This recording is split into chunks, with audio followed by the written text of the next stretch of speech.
Assalamualaikum warahmatullahi wabarakatuh. Selamat datang Winggaters. Apa kabar malam ini? Semoga kalian semua selalu dalam keadaan baik dan dilindungi dari segala hal. Kembali lagi bersama saya di Lawana Wingate. Malam ini siapkan dirimu untuk sebuah kisah yang akan membawamu ke sisi lain dari realitas, di mana batas antara dunia nyata dan dunia gaib menjadi kabur. Namun, sebelum kita mulai, izinkan saya untuk mengingatkan, cerita yang akan saya sajikan ini hanyalah fiksi belaka, sebuah hiburan yang terinspirasi dari beragam kisah misteri. Jika ada kesamaan nama, tempat, atau kejadian, itu hanyalah sebuah kebetulan. Tak perlu lama-lama lagi, ini dia ceritanya.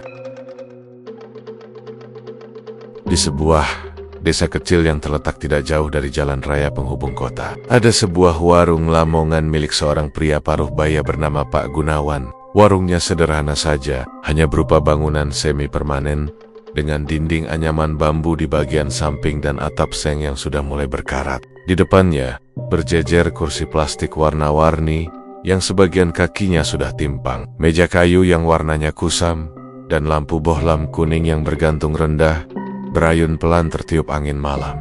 Meski penampilannya biasa, setiap malam warung itu selalu penuh pembeli. Orang-orang rela antre panjang hanya untuk makan nasi goreng, soto ayam, atau ayam goreng ala Lamongan buatan Pak Gunawan.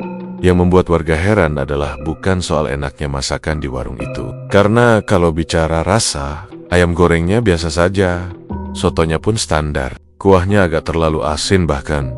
Tapi entah kenapa ada rasa yang bikin nagih. Seolah sekali makan, orang akan selalu ingin kembali. Anehnya lagi, banyak warung sejenis berdiri tidak jauh dari sana. Bahkan ada warung Lamongan yang lebih bersih, lebih terang, dan lebih modern. Tapi tetap saja, orang-orang lebih memilih datang ke tempat Pak Gunawan. Warga desa mulai curiga. Mereka sering bertanya-tanya, kok aiso tuh, warung Pak Gunawan kilaris terus, orang net sepi? Kalimat itu kerap terdengar di pos ronda atau di warung kopi sebelah pasar. Ada yang bilang mungkin Pak Gunawan punya resep rahasia. Ada juga yang menduga dia memakai cara lain, sesuatu yang tidak wajar. Setiap malam, jalan kecil menuju warung itu dipenuhi kendaraan, mulai dari motor, mobil, sampai becak yang parkir sembarangan. Dari jauh, cahaya lampu bohlam di warung tampak berkilat-kilat, membuat suasana desa yang biasanya sepi mendadak hidup bagaikan pasar malam. Suara orang bercakap, suara piring beradu dengan sendok, dan bau gurih minyak goreng bercampur bawang putih tercium dari jarak beberapa meter. Namun, di balik keramaian itu, ada sesuatu yang tidak bisa dijelaskan. Beberapa pelanggan yang pernah makan di sana bercerita kalau mereka merasa aneh setelah menyantap hidangan. Ada yang tiba-tiba merasa sangat mengantuk.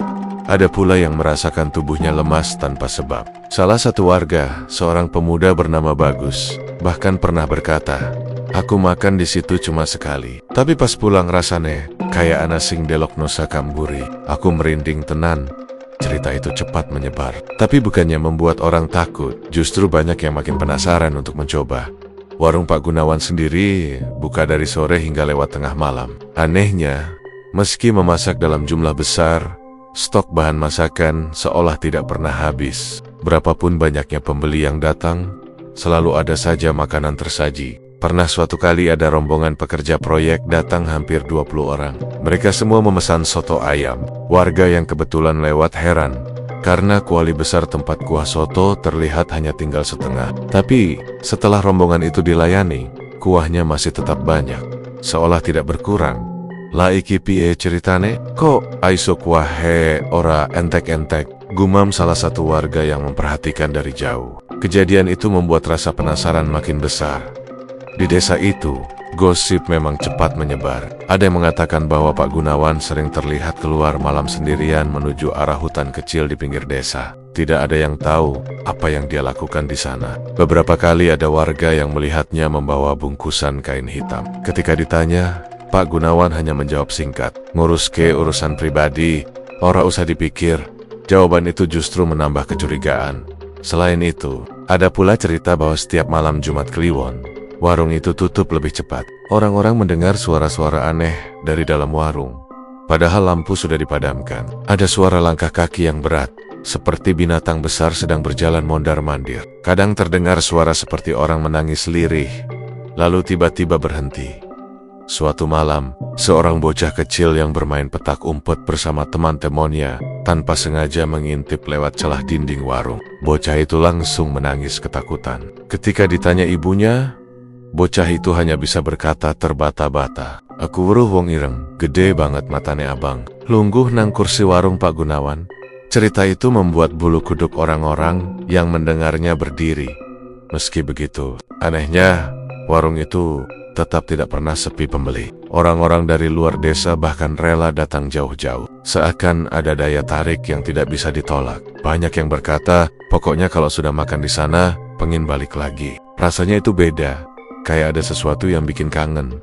Warga yang masih waras merasa heran sekaligus takut. Bagaimana mungkin warung yang sederhana, dengan masakan yang tidak terlalu istimewa, bisa mengikat orang sampai segitunya? Apalagi ada kejadian-kejadian aneh yang terus terjadi. Pernah seorang pengunjung, seorang sopir truk, pingsan tiba-tiba di warung itu. Saat dibawa ke rumah sakit, dokter tidak menemukan penyakit apapun. Sopir itu kemudian bercerita, sebelum pingsan dia melihat bayangan hitam tinggi menjulang, berdiri di samping dapur. Semakin lama, kecurigaan itu mengarah pada satu kata yang menyeramkan: pesugihan. Nama itu disebet-sebet oleh beberapa orang tua di desa. Mereka percaya bahwa Pak Gunawan tidak hanya mengandalkan kemampuan memasak, tapi juga melakukan ritual tertentu agar warungnya laris manis. Nama yang paling sering disebut adalah Jin Lelembut Kawisari. Katanya, jin itu bisa memberikan kekayaan dan kelarisan usaha, tapi ada harga yang harus dibayar. Tumbal manusia. Tidak ada yang berani menuduh langsung. Orang-orang hanya berbisik pelan ketika membicarakan hal itu. Yan pancen bener, owek duku dua tiati. Jin Lelembut Kawisari kui ora main-main. Aiso njupuk nyawa sopowe, kata seorang tetua desa dengan wajah serius. Pak Gunawan sendiri selalu bersikap ramah pada pelanggan. Senyumnya lebar, suaranya tenang, dan ia selalu menyapa siapapun yang datang. Namun di balik keramahan itu, ada sesuatu di matanya yang membuat orang merasa tidak nyaman. Tatapannya dalam, seolah bisa menembus isi hati orang lain. Beberapa orang bahkan berkata, kalau dia menatapmu, rasanya kaya digandoli, gak bisa ngelak.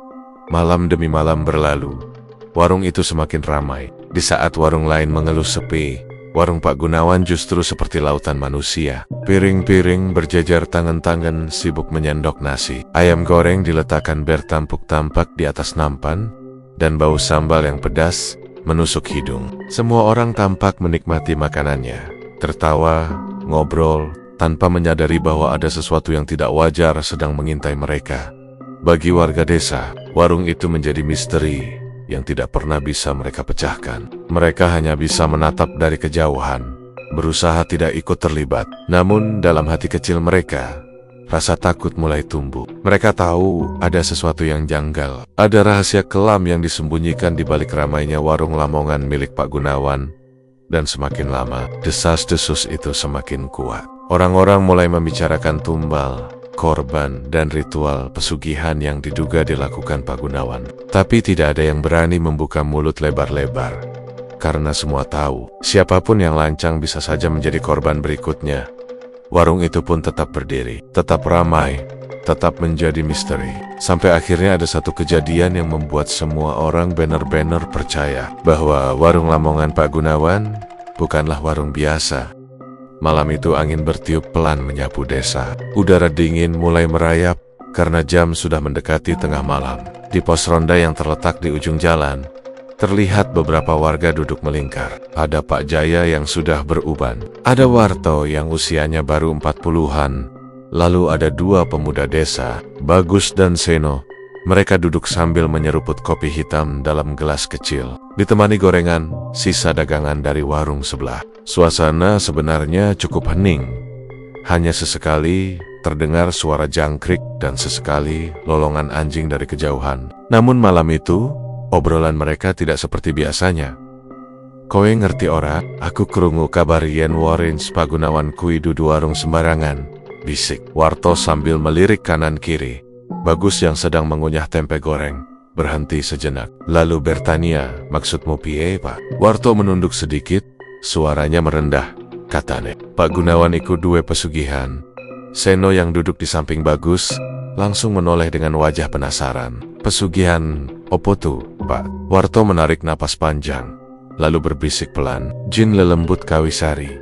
Sekejap pos ronda itu terasa lebih dingin dari sebelumnya. Pak Jaya yang dari tadi diam menatap kosong ke arah jalan. Ia lalu menggeleng pelan dan berkata lirih, "Astagfirullah, jenengku iko isi disebut-sebut saiki, Jin lelembut Kawisari. Iku dudu jin sembarangan le."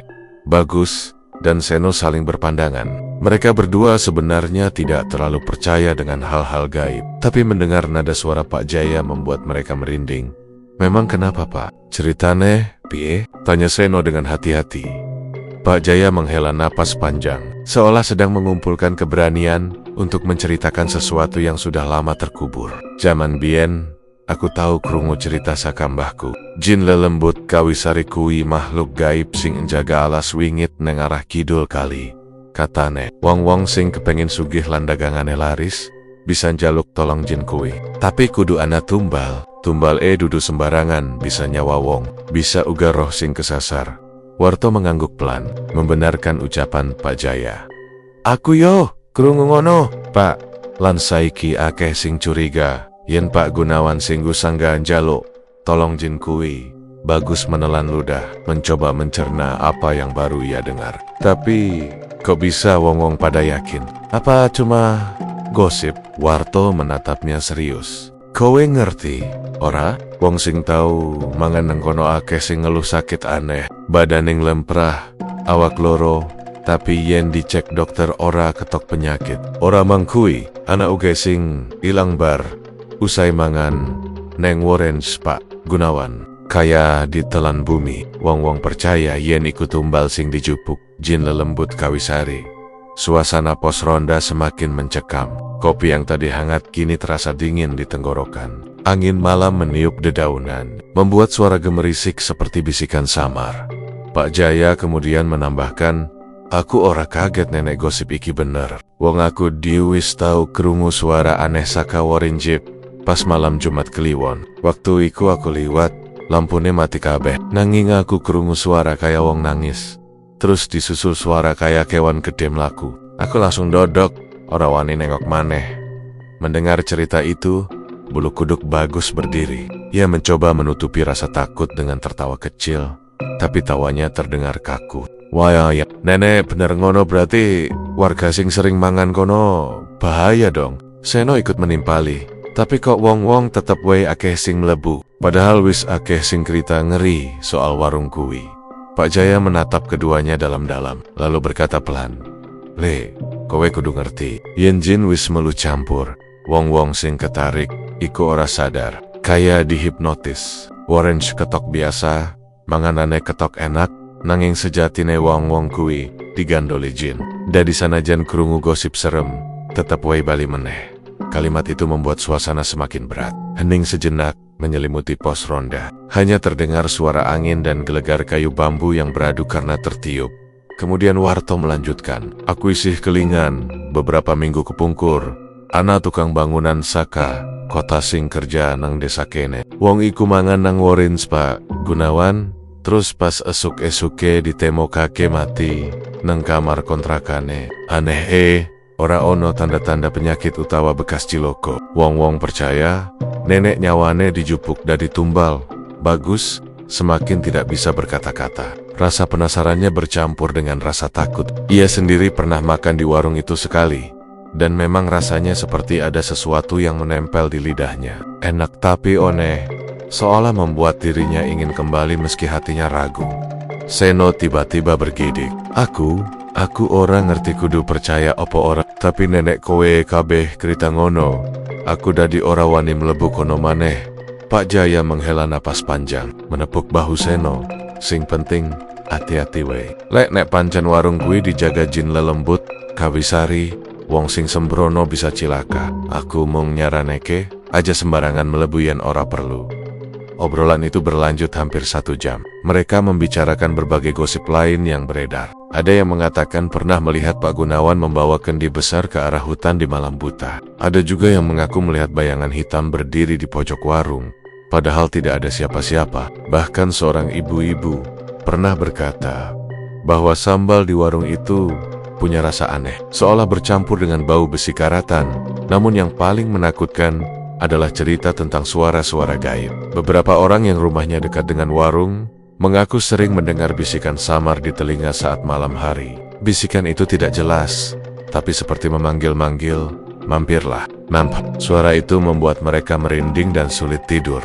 Warto menutup obrolan malam itu dengan kalimat singkat tapi menohok. "Oke, nenek pancen bener Pak Gunawan wis nyerahke awake marang jin lelembut Kawisari. Bakal ono wektu tambel-tambel anyar terus bermunculan. Sing dadi masalah, sopo sing bakal dadi korban sakwi saiki?" Semua terdiam. Angin malam makin dingin, membuat mereka enggan berbicara lagi. Satu persatu, akhirnya memilih pulang. Hanya Pak Jaya yang masih duduk, menatap ke arah jalan menuju warung Pak Gunawan yang samar terlihat dari kejauhan. Cahaya bohlam kuning di warung itu masih menyala terang, menandakan pengunjungnya masih ramai. Pak Jaya menggeleng pelan, lalu berbisik lirih, "Gusti, mugi paring pangayoman, yen pancen bener kui pesugihan. Semoga warga ora dadi korban."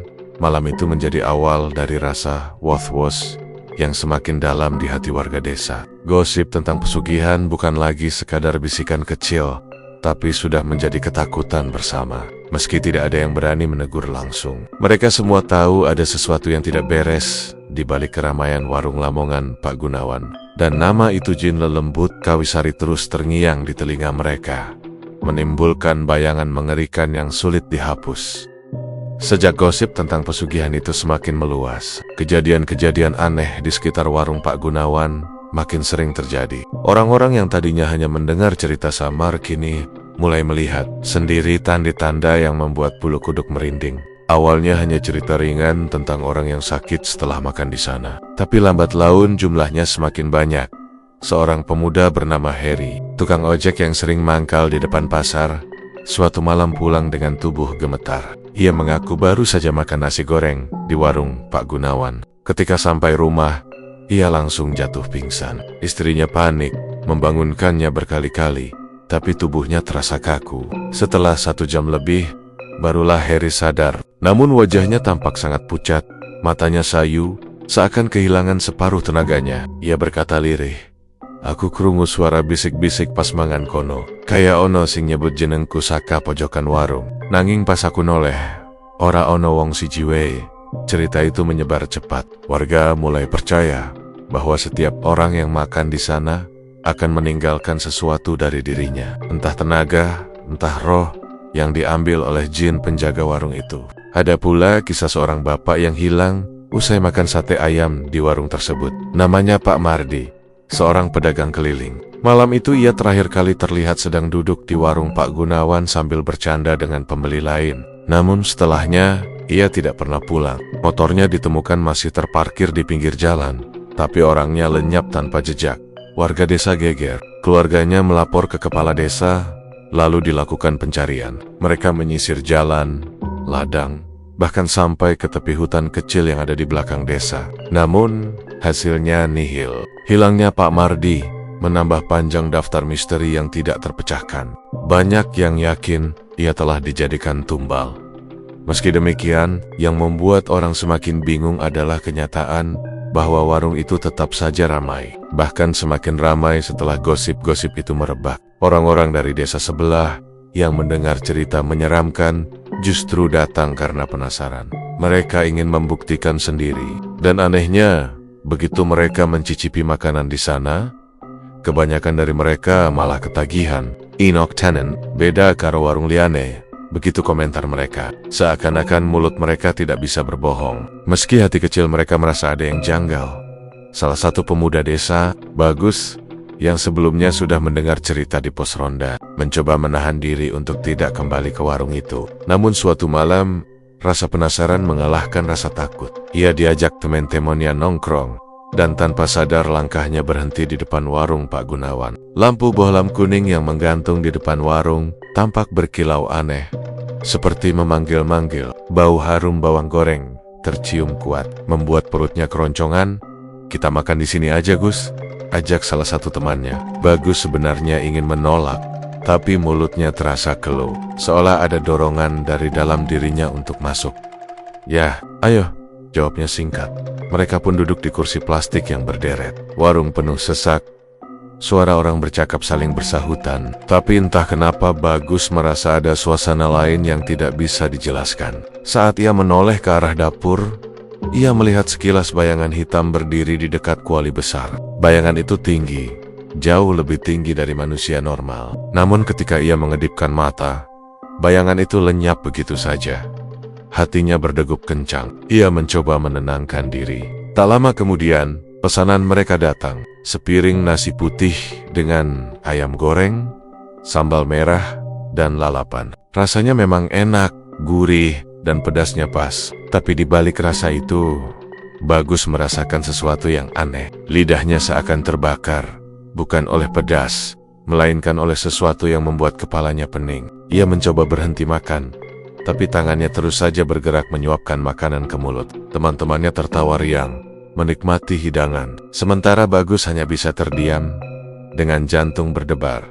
Setelah pulang malam itu, ia bermimpi aneh. Dalam mimpinya, ia berada di dalam warung yang gelap. Tidak ada orang lain, hanya dirinya sendiri. Di depan meja, duduk sosok tinggi berkulit hitam legam dengan mata menyala merah. Sosok itu menatapnya tajam, lalu membuka mulut libar-libar, hingga terdengar suara gemuruh. "Kau wes mlebiukin, wes ora, aiso metu maneh," ucapnya dengan suara berat. Bagus terbangun dengan tubuh penuh keringat. Sejak malam itu, ia bertekad tidak akan pernah kembali lagi ke warung tersebut. Selain Bagus, banyak orang lain juga mulai mengalami hal-hal serupa. Ada seorang anak muda dari desa tetangga yang mengaku pulang dari warung itu dengan langkah goyah. Ia berkata kepada temannya bahwa sepanjang jalan pulang ia merasa diikuti. Ketika menoleh, ia melihat sosok tinggi hitam berjalan di belakangnya. Sosok itu tidak bergerak cepat, hanya mengikuti dengan langkah pelan, tapi jaraknya tidak pernah berubah. Ketika sampai di rumah, sosok itu menghilang. Tapi pemuda itu jatuh sakit selama 3 hari penuh.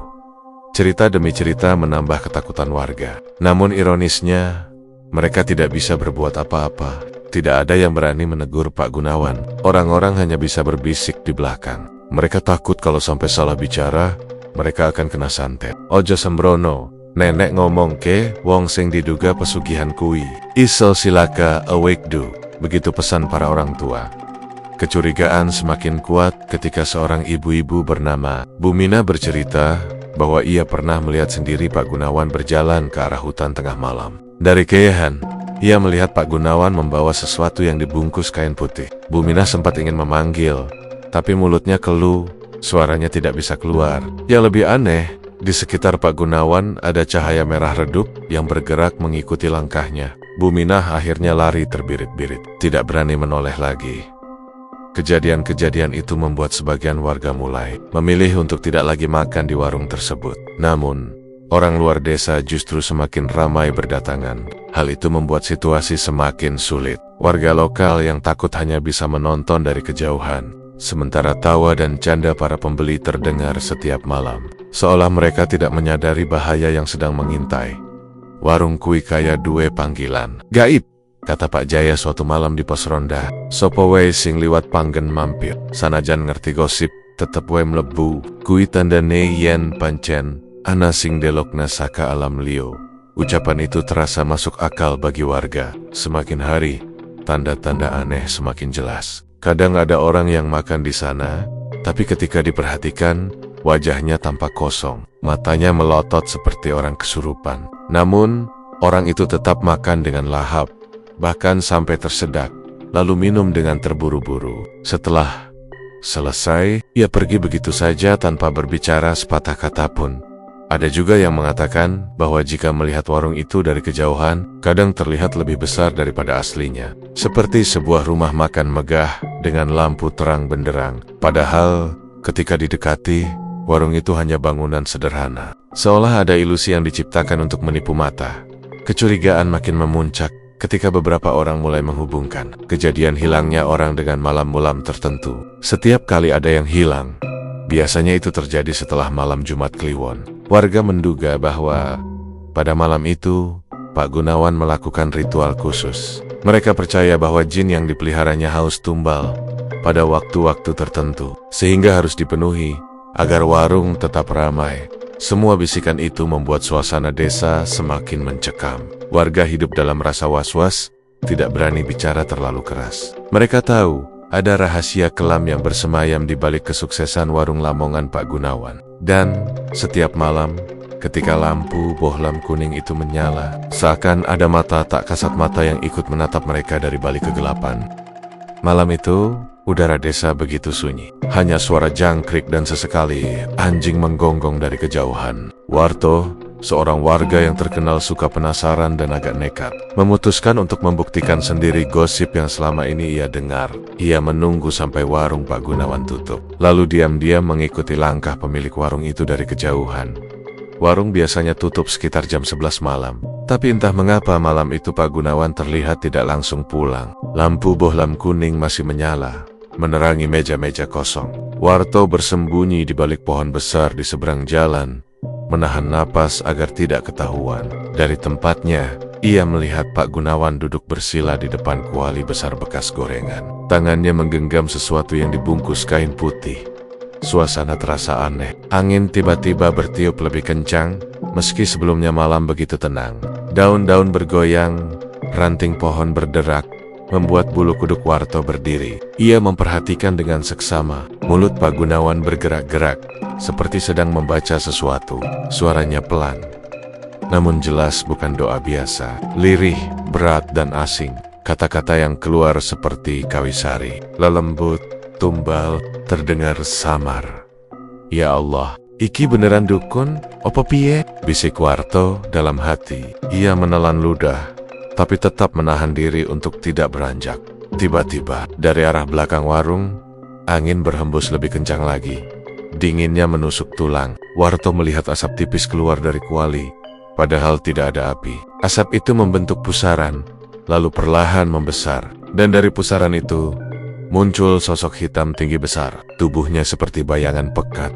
Matanya menyala merah seperti bara api. Warto hampir menjerit, tapi buru-buru menutup mulut dengan tangan.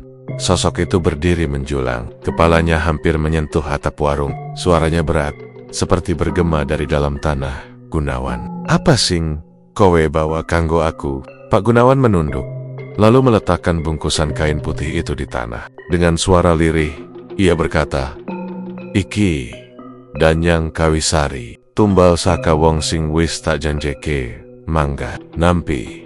Warto menajamkan pandangan. Bungkusan itu terlepas. Kainnya sedikit terbuka. Matanya terbelalak ketika melihat ada noda merah gelap, seperti darah yang sudah mengering. Jantungnya berdetak makin keras. Sosok tinggi itu tertawa rendah. Suara tawanya membuat tanah di sekitar bergetar halus. Bagus, bagus. Wes cukup kanggo negaske ikatanmu karo aku. Nanging, elinga, saben wulan kudu ana tumbal anyar. Nek ora, kabeh sing kowe duwe bakal tak cabut. Pak Gunawan mengangguk cepat. Inggi, kawisari, aku engroti, mangan wai kabeh sing tak siapkan, asal warungku tetap ramai. Sosok itu menggerakkan tangannya. Bungkusan kain putih terangkat ke udara, lalu lenyap begitu saja, seolah ditelan kegelapan. Warto hampir tak percaya dengan apa yang ia lihat. Tubuhnya gemetar hebat, keringat dingin mengalir di pelipis.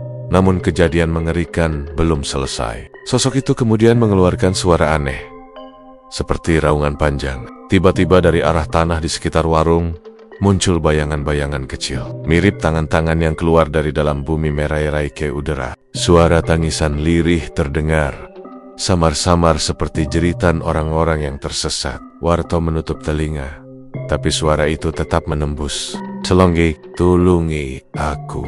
Terdengar sekelebat suara perempuan. Warto merinding. Ia yakin itu suara roh orang-orang yang dijadikan tumbal. Rasanya ingin segera kabur, tapi kakinya kaku, tak bisa digerakkan. Sosok tinggi itu menatap Pak Gunawan, lalu mengucapkan sesuatu dengan bahasa yang tidak dimengerti Warto. Setelah itu, perlahan-lahan tubuh besar hitam itu memudar, lalu menghilang bersama pusaran asap. Angin pun berhenti. Malam kembali sunyi seperti semula.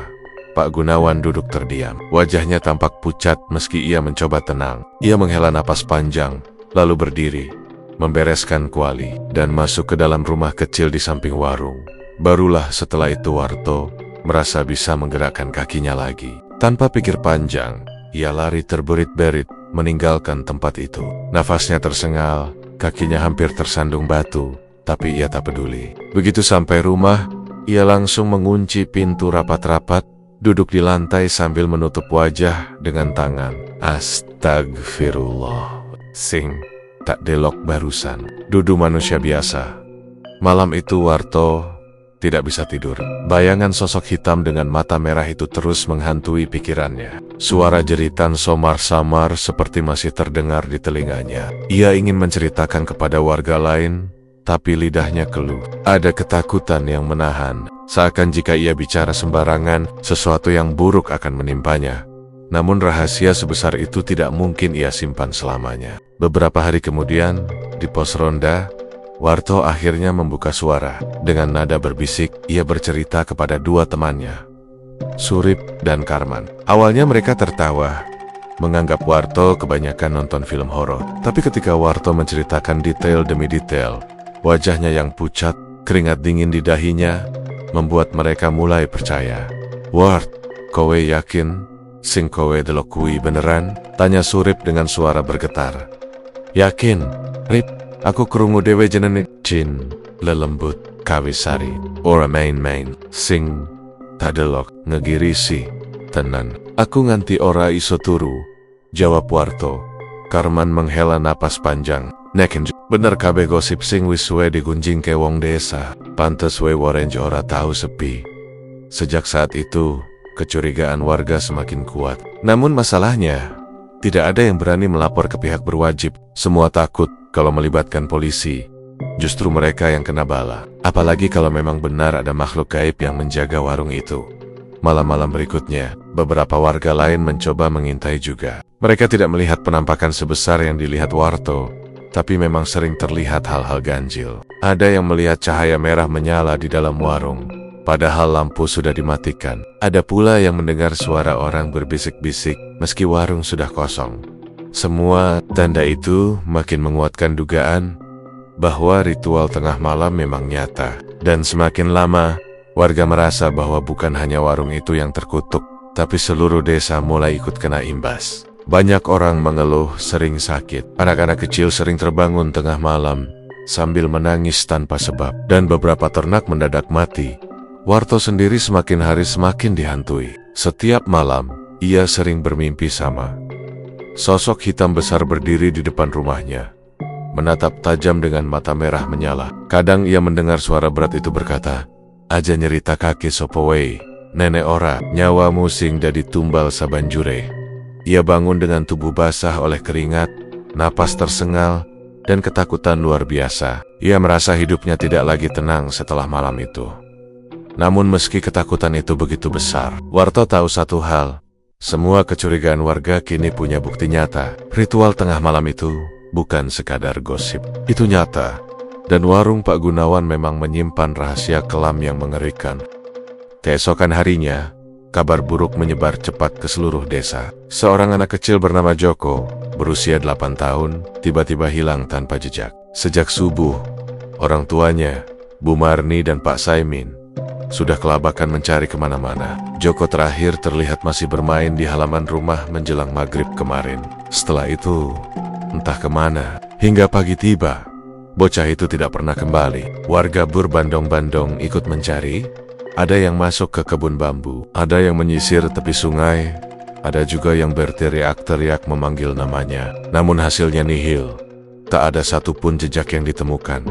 Suasana desa mendadak tegang. Anak-anak dilarang keluar rumah, pintu-pintu digembok lebih cepat dari biasanya. Dan suara tangisan Bu Marni terdengar lirih di sepanjang jalan. "Joko, anakku, bali nak, bali le." Tangisan itu membuat bulu kuduk siapapun yang mendengar ikut merinding Warto, yang sejak malam sebelumnya masih dihantui oleh sosok hitam besar yang ia lihat di warung Pak Gunawan, kini benar-benar kalut. Ia duduk di kursi bambu di teras rumah, kakinya gemetar. Dalam hatinya, ia merasa yakin betul bahwa hilangnya Joko ada kaitannya dengan ritual yang ia lihat. Potongan kain putih bercak darah yang diserahkan Pak Gunawan pada makhluk hitam itu kini terbayang lagi di kepalanya. Apakah itu milik Joko? Apakah Joko yang dijadikan tumbal? Namun lidah Warto keluh, mau bicara tapi takut. Kalau ia menuduh sembarangan, bukan hanya Pak Gunawan yang akan murka, tapi juga kemungkinan besar penjaga gaib warung itu akan mencarinya.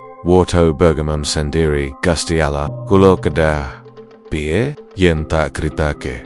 Nyawaku aiso ilang, yen ora tak kritake, korban aiso nambah maneh. Siang itu, pos ronda penuh sesak oleh warga yang gelisah. Surip, Karman dan beberapa pemuda desa ikut rapat kecil membicarakan hilangnya Joko. Iki ora lumrah. Bocah umur segitu ora mungkin hilang. Aduh, paling ora ninggal bekas tapak sikil, kata Karman dengan suara lantang. Tapi aku wes muter nganti sawah, nganti kebon, ora ono jejak blah, sahut Surip sambil mengibas keringat di dahinya. Lalu ada suara lirih dari salah seorang ibu-ibu yang ikut mendengarkan. Opo iki ana gandengan karo gosip sing wis suwe? Opo bener nenek Pak Gunawan kui duwe pesugihan? Semua terdiam seketika. Pertanyaan itu menggantung di udara, membuat semua orang berpikir. Tapi tak seorang pun berani menjawab. Warto yang berada di pojok pos ronda hanya bisa menunduk. Jantungnya berdetak keras, seakan-akan tubuhnya memaksa untuk buka suara. Tapi rasa takut menahan lidahnya. Ia ingat jelas ancaman samar dalam mimpinya. Suara berat itu berkata, aja nyerita kakek marang sopo wae, nenek orang nyawamu sing tak cokot. Sore harinya, pencarian tetap dilanjutkan. Warga bahkan mengundang seorang dukun desa untuk membantu. Namanya Mbah Kromo. Orang tua berambut putih yang dikenal bisa membaca firasat gaib. Ia duduk bersila di tanah, menutup mata, dan menggenggam segenggam kembang setaman. Suasana hening saat itu. Semua orang menahan napas menunggu perkataannya. Beberapa menit kemudian, Mbah Kromo membuka mata perlahan. Wajahnya tampak serius. Anak iki, ora ilang, melebu alas, ora nyemplung kali. Nanging, ana sing jupuk, dudu manungsa biasa, dek. Semua warga saling pandang, wajah pucat.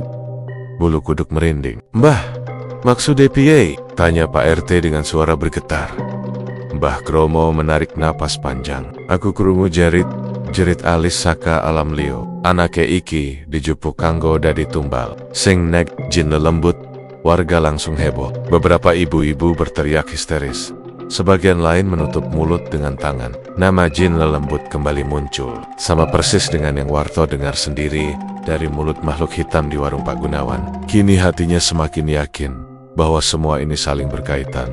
Namun anehnya, meski semua orang terkejut, tidak ada satupun yang berani menyebut nama Pak Gunawan secara langsung. Seolah-olah ada ketakutan kolektif yang menahan lidah mereka. Semua tahu, tapi memilih diam. Malam itu, suasana desa makin mencekam. Orang-orang menutup rumah lebih awal, lampu dipadamkan, dan jalanan sepi. Hanya suara burung hantu yang terdengar dari kejauhan. Warto duduk di kamarnya dengan wajah pucat. Ia memandangi jendela yang terbuka sedikit, merasakan hembusan angin malam. Tapi, entah mengapa, ia merasa ada mata yang mengintip dari balik kegelapan. Tiba-tiba ia mendengar suara lirih. Suara anak kecil menangis. Pak, tolong aku, Pak. Warto langsung berdiri. Jantungnya serasa melompat keluar. Ia yakin betul suara itu adalah suara Joko. Suara itu semakin dekat, terdengar dari arah pintu rumahnya. Dengan langkah gemetar Warto mendekat. Tangannya menggenggam gagang pintu. Tubuhnya basah oleh keringat dingin. Perlahan, ia membuka pintu, berharap melihat Joko berdiri di luar. Namun yang terlihat hanyalah kegelapan pekat. Angin dingin menyapu wajahnya, dan suara tangisan itu mendadak berhenti. Hening, Warto langsung menutup pintu rapat-rapat. Dadanya sesak, matanya hampir berair. Ya Allah, nenek beneriku, arwah Joko sing tak rungoke. Opo iki tanda nenek nyawane pancen wis dijupuk, bisiknya dengan suara parau. Keesokan paginya, berita semakin menyebar. Anak-anak kecil dilarang keluar rumah sendirian. Para orang tua memasang pagar bambu tambahan di depan rumah masing-masing. Semua orang hidup dalam ketakutan. Dan warung Pak Gunawan, anehnya, tetap ramai seperti biasa. Malah seolah semakin banyak pembeli dari luar desa yang berdatangan. Beberapa warga mulai berbisik-bisik lagi. Apa Jangan-jangan, setiap tumbal nyawa, gantine warung kui tambah rame, kata seorang pemuda sambil melirik ke arah warung itu. Temannya hanya mengangguk tanpa berani menambahkan kata lain. Warto makin risah. Rasa bersalah menghantui dirinya. Ia merasa sudah tahu kebenaran, tapi diam. Jika ia terus bungkam, mungkin Joko bukan korban terakhir. Bisa jadi, bulan depan akan ada tumbal baru lagi. Tapi sekali lagi, ia juga tahu risikonya. Bicara berarti membuka jalan maut bagi dirinya sendiri. Malamnya, Warto kembali bermimpi buruk. Ia melihat Joko berdiri di sebuah tempat gelap. Tubuhnya kurus, matanya kosong. Anak itu berbisik lirih, "Pak, tulang aku, Ra-Aiso Bali." Lalu tiba-tiba sosok hitam besar muncul dari belakang Joko, meraih bahunya, dan menyeretnya ke dalam kegelapan. Suara tertawa berat itu kembali menggema. "Wis tak kanda, ojo krita sembarangan, nenek ora. Nyawamu sing tak cokot sabanjure." Warto terbangun dengan tubuh gemetar hebat. Ia memegang dadanya yang berdegup keras. Peluh dingin mengalir deras. Ia sadar, jika terus diam, rasa bersalah akan membunuhnya perlahan. Tapi jika bicara, mungkin nyawanya benar-benar hilang. Dan saat ia menatap jendela kamarnya yang temaram, ia bisa bersumpah ada bayangan hitam besar melintas sekejap, menatapnya dengan mata merah menyala. Hilangnya Joko bukan sekadar musibah biasa. Itu adalah pesan bahwa tumbal sudah diambil, dan desa itu baru saja masuk lebih dalam ke dalam cengkeraman jin lelembut Kawisari. Malam Jumat Kliwon datang dengan hawa yang berbeda. Sejak sore, langit sudah tampak muram. Awan menggantung rendah, dan angin bertiup kencang membawa dedaunan kering berputar-putar di jalan desa. Warga sudah banyak yang menutup pintu lebih awal, karena malam itu memang dipercaya sebagai malam rawan. Malam ketika makhluk gaib berkeliaran. Anak-anak kecil dipaksa orang tuanya masuk rumah. Bahkan ayam dan kambing pun seperti gelisah, berlarian ke kandang tanpa harus digiring. Namun warung Lamongan Pak Gunawan tetap buka. Lampu bohlam kuning bergoyang tertiup angin, menerangi Mahamaya panjang penuh pembeli. Anehnya, meski desa tampak sepi, warung itu justru semakin ramai. Orang-orang dari luar desa berdatangan, seakan tertarik oleh sesuatu yang tak terlihat. Aroma minyak goreng bercampur sambal terasa menyengat. Tapi bagi sebagian warga yang memperhatikan dari jauh, aroma itu bercampur dengan bau kemenyan samar yang menusuk hidung. Beberapa warga duduk bersembunyi di balik pagar bambu, memperhatikan warung itu dari kejauhan. Mereka bergidik ketika terdengar suara tangisan lirih, padahal tidak ada seorang pun yang menangis. Suara itu datang entah dari mana. Kadang terdengar seperti suara perempuan, kadang seperti suara anak kecil. Tangisannya panjang, menusuk telinga, membuat bulu kuduk berdiri. "Krungu ora?" bisik seorang ibu kepada tetangganya. Suara tangisan kui, tetangganya mengangguk dengan wajah pucat. "Aku krungu, Mbak, tapi wong neng warung koyoke ora krungu blah." Padahal suarane banter tenan. Malam itu ada seorang pemuda bernama Bagus yang nekat membawa kamera kecil. Ia ingin membuktikan gosip-gosip yang selama ini beredar. Dari kayohan, ia menyalakan kamera dan merekam suasana warung. Tangannya gemetar, tapi ia tetap menahan agar kameranya stabil. Beberapa pemuda lain yang ikut bersembunyi menahan napas, memperhatikan Bagus yang terus merekam. Dari pandangan mata biasa, warung itu terlihat normal. Pak Gunawan sibuk melayani pembeli, mengangkat gorengan, menuang kuah soto, dan menyapa orang dengan senyum lebar. Namun ketika rekaman itu diputar ulang di tempat persembunyian mereka, semua langsung terkejut. Di layar kamera, terlihat jelas ada bayangan hitam besar berdiri di samping Pak Gunawan, seolah sedang ikut melayani pembeli. Bayangan itu tinggi, kepalanya hampir menyentuh atap warung.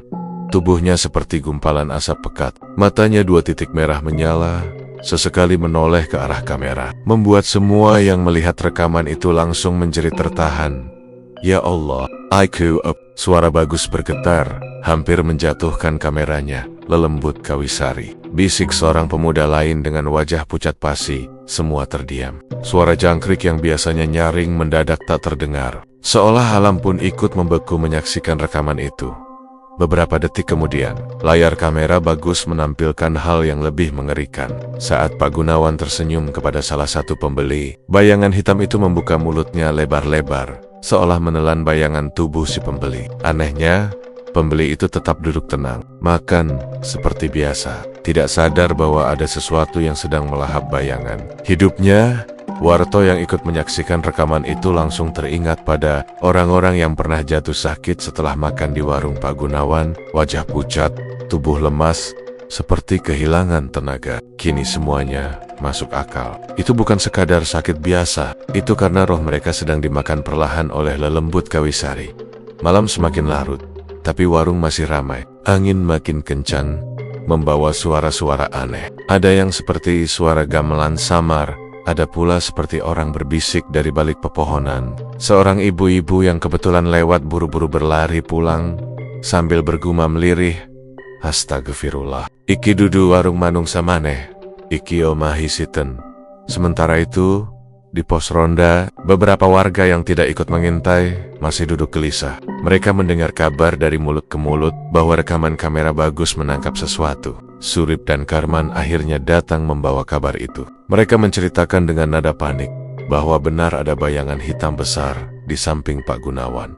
"Lah, terus piye, Rip?" tanya seorang bapak paruh baya dengan wajah cemas. Surip hanya menggeleng. "Ora ana sing wani ngadepi langsung. Wong sing nyawang wae meh ambruk ketakutan. Yen tenan iku jin pesugihan, kowe ngerti dewe, ora gampang dilawan." Karman menambahkan dengan suara lirih, "Sing jelas, saben tumekan malam-malam koyok ngene, bakal ana korban maneh. Wong desa iki kudu ngati-ati. Aku wedi nenek sakwise bocah cilik ilang. Saiki giliran wong-wong dewasa sing kena giliran." Suasana pos ronda mendadak hening. Semua orang hanya menatap lantai, tak berani melanjutkan pembicaraan. Nama Pak Gunawan tidak disebut, tapi semua tahu siapa yang dimaksud. Malam makin larut, jam menunjukkan hampir tengah malam. Tiba-tiba dari arah warung terdengar suara gaduh, seperti orang berteriak. Bagus yang masih merekam panik dan segera mematikan kameranya, lalu berlari pulang bersama teman-temannya. Namun sebelum mereka sempat benar-benar pergi, samar-samar terdengar suara tawa berat, panjang, dan bergema. Suara itu jelas bukan suara manusia. Tawa itu bergemuruh, membuat daun-daun berjatuhan dari pohon. Anjing-anjing melolong bersaut-sautan, dan para pemuda yang mendengar langsung berlari tunggang langgang. Warto yang ikut menyaksikan malam itu hanya bisa terdiam. Tubuhnya kaku, matanya terpaku ke arah warung yang kini tampak semakin menyeramkan. Dari kejauhan, ia bisa melihat sosok hitam itu benar-benar muncul, bukan hanya di kamera. Tubuhnya menjulang, matanya menyala, dan tangannya terulur ke arah jalan desa, seakan ingin meraih siapa saja yang melihatnya. "Gusti Allah, iki wis kebangetan," gumam Warto dengan suara lirih. Ia merasa napasnya tercekat, tubuhnya dingin seperti es. Dalam hatinya, ia tahu jika malam Jumat Kliwon ini hanyalah permulaan, teror sesungguhnya baru akan dimulai. Sejak malam itu, suasana desa tidak pernah sama lagi. Banyak warga yang memilih tidak melewati jalan dekat warung Pak Gunawan. Beberapa bahkan berencana pindah desa karena tidak tahan hidup dalam ketakutan. Namun warung itu tetap berdiri, tetap ramai. Seakan-akan keberadaan jin penjaga justru menjadi daya tarik yang mengikat pembeli tanpa sadar. Dan bagi mereka yang tahu kebenaran, bayangan hitam besar yang terekam di kamera bagus adalah bukti nyata bahwa lelembut Kawisari memang ada, dan ia sedang menagih tumbal berikutnya. Seiring berjalannya waktu, warung Lamongan Pak Gunawan tetap berdiri tegak, seolah tidak tergoyahkan oleh gosip maupun ketakutan warga. Setiap malam, apalagi malam-malam tertentu yang dianggap keramat, warung itu selalu dipenuhi pembeli. Dari luar desa, dari kota, bahkan orang-orang asing yang tidak pernah terlihat sebelumnya datang silih berganti. Mereka seakan tidak terpengaruh oleh rumor pesugihan, tidak peduli dengan bisikan soal jin lelembut Kawisari. Warga desa hanya bisa memperhatikan dari kejauhan. Sebagian memilih menutup mata, pura-pura tidak tahu. Mereka sadar, melawan Pak Gunawan sama saja dengan bunuh diri. Siapa yang berani menuduh? Siapa yang berani mengungkapkan kebenaran? Kalau nyawa sendiri bisa jadi taruhannya, maka jalan paling aman adalah diam. Diam dan membiarkan semua berjalan apa adanya.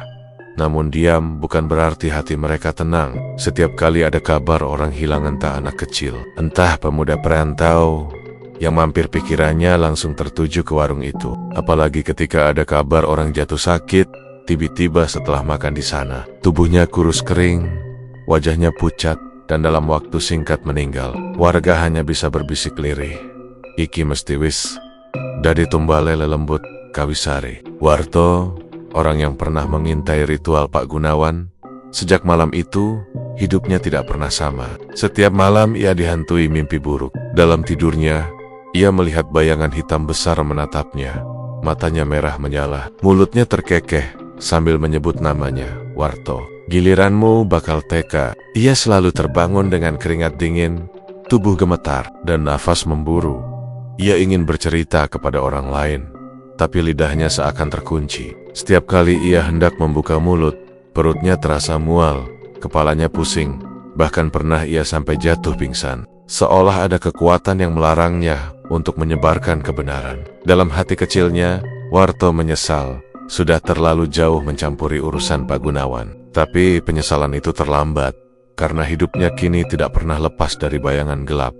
Di sisi lain, Bagus yang sempat merekam penampakan jin itu juga mengalami hal serupa. Kamera yang menyimpan rekaman aneh itu tiba-tiba rusak tanpa sebab. Ketika ia mencoba memindahkan file ke laptop, layar mendadak mati, bau gosong memenuhi kamar, dan kabel terbakar. Sejak itu, ia tidak pernah berani lagi memegang kamera. Bahkan ia memilih meninggalkan desa Merontaujo, berharap bisa melupakan semua kejadian. Namun sebelum pergi, ia berpesan pada temannya, "Ojo net rekam maneh, lek pancen kowe weruh opo wae nang werinj Pak Gunawan. Opo sing tak alami, wis cukup dadi pangeling." Waktu terus berjalan, tahun berganti tahun. Warung Lamongan Pak Gunawan tidak pernah sepi. Bahkan semakin lama semakin terkenal. Orang-orang kota mulai mendengar kelezatan warung itu. Beberapa food vlogger pun datang mereview. Herannya, setiap kali direkam untuk konten, hasil videonya selalu tampak normal. Tidak ada bayangan hitam, tidak ada penampakan, semuanya terlihat biasa. Hanya warung sederhana dengan makanan lezat. Orang-orang pun berkomentar, "Ah, cuma gosip kampung. Warung enak ya wajar ramai." Padahal warga desa tahu, itu bukan sekadar gosip. Mereka yang lahir dan besar di sana paham betul.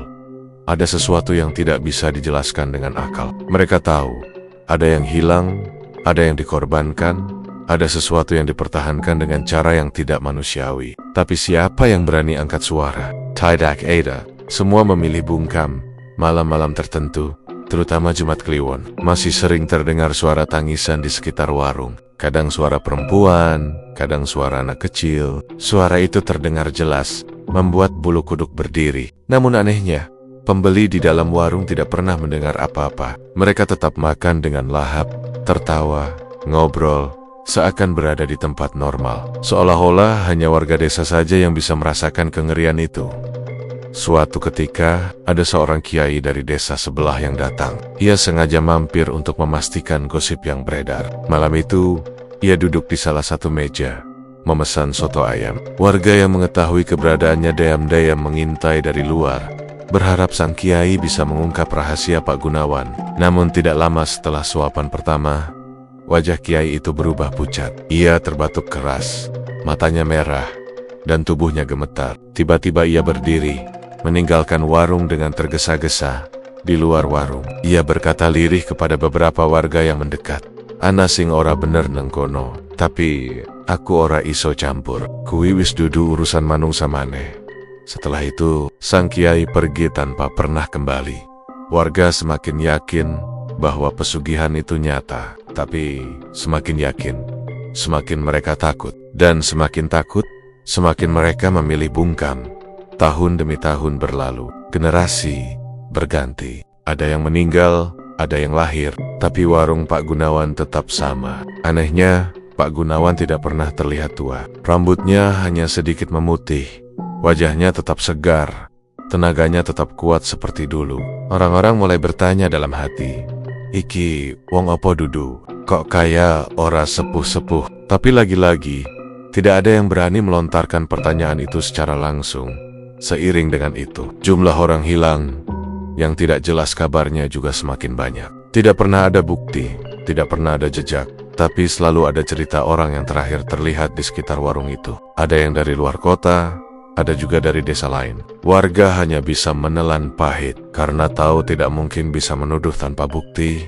Hingga akhirnya semua gosip itu hanya menjadi bagian dari cerita. Cerita yang diceritakan turun-temurun, dari orang tua ke anak, dari anak ke cucu. Namun rahasia sebenarnya tidak pernah terungkap. Berapa banyak tumbal yang sudah hilang demi warung Lamongan itu? Tidak ada yang tahu. Hanya Pak Gunawan dan mungkin jin lelembut Kawisari yang tahu jawabannya. Dan sampai hari ini, setiap kali ada orang luar melewati jalan depan warung itu pada malam hari, bulu kuduknya pasti berdiri. Lampu kuning yang bergoyang tertiup angin, suara piring beradu, dan aroma gorengan bercampur kemenyan samar-samar, selalu meninggalkan rasa was-was di hati siapapun yang melintas. Ada yang bersumpah pernah melihat bayangan hitam besar berdiri di belakang warung. Ada yang bilang melihat sosok perempuan menangis di bawah pohon besar dekat sana. Ada pula yang mendengar suara tertawa berat bergema di telinga saat melewati warung itu sendirian. Semua cerita itu masih hidup, berputar-putar di antara warga desa. Tapi jawaban sebenarnya, rahasia sesungguhnya, tetap terkubur rapat. Tidak ada yang tahu, tidak ada yang berani tahu.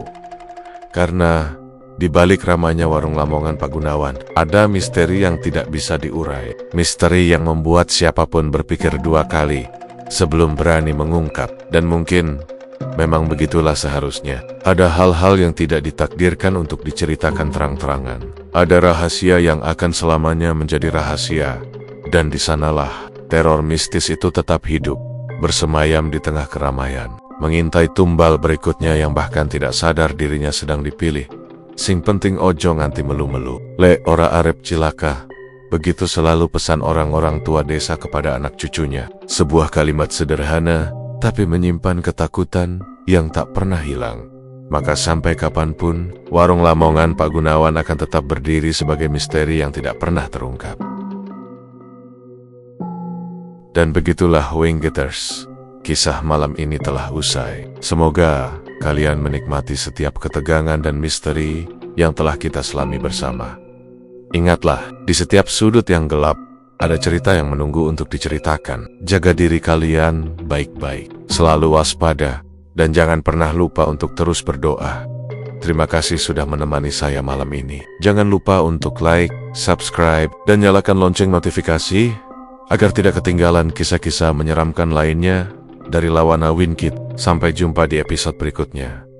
Tetaplah berani Winggetters. Wassalamualaikum warahmatullahi wabarakatuh.